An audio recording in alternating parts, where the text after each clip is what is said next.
Hello everyone. आज हम moment chapter का थोड़ा बेसिक स्टार्ट करेंगे।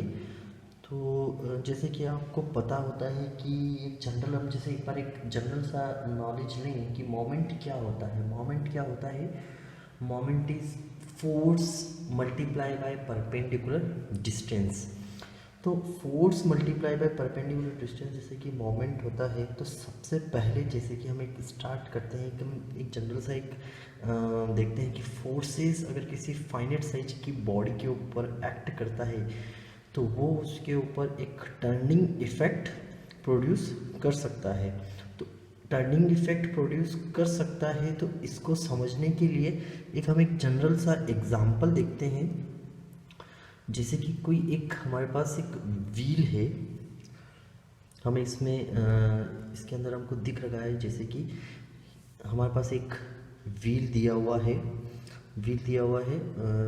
और इसमें एक फोर्स F से, ये इस व्हील का सेंटर है और इससे एक फोर्स F को जैसे ही लगाया जाता है तो ये व्हील क्या करेगा, इस पॉइंट के रेस्पेक्ट में रोटेट करेगा।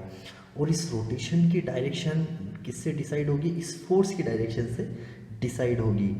तो जैसे कि अब हम देखते हैं कि जैसे जैसे कि अब एक चीज़ और देखेंगे कि जैसे जैसे ये फोर्स F इस सेंटर से दूर जो होगा, जितना दूर होगा उतना ही ज़्यादा टर्निंग इफेक्ट प्रोड्यूस होगा। तो अब हम आगे चलते हैं। जैसे कि आपको पता होगा कि हम एक जनरल वे में पढ़ते हैं कि मोमेंट क्या होता है। इसको समझने के लिए हम एक एग्ज़ाम्पल लेते हैं। उस एग्ज़ाम्पल के लिए आप सबसे पहले एक ये चीज़ देखिएगा कि जैसे कि एक मेरे पास एक जनरल सी कोई एक बॉडी है, एक आर्बिट्ररी एक बॉडी है।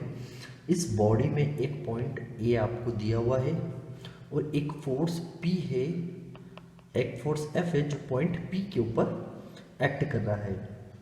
तो जैसे कि मुझे पता है कि मुझे मोमेंट कैलकुलेट करना है, तो मोमेंट होता है force multiply by perpendicular distance. तो फोर्स F, अब मुझे क्या करना होगा, मुझे चाहिए इसकी परपेंडिकुलर डिस्टेंस इस पॉइंट A से F के बीच में परपेंडिकुलर डिस्टेंस। तो हम क्या करेंगे, इस जो लाइन ऑफ एक्शन इस फोर्स F की, इसको एक्सटेंड करेंगे।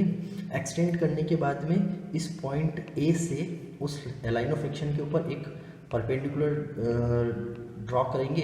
तो ये जो डिस्टेंस आपको मिलेगी AC, ये होगी perpendicular distance. That means moment क्या होगा आपका, force multiply by perpendicular, that is AC।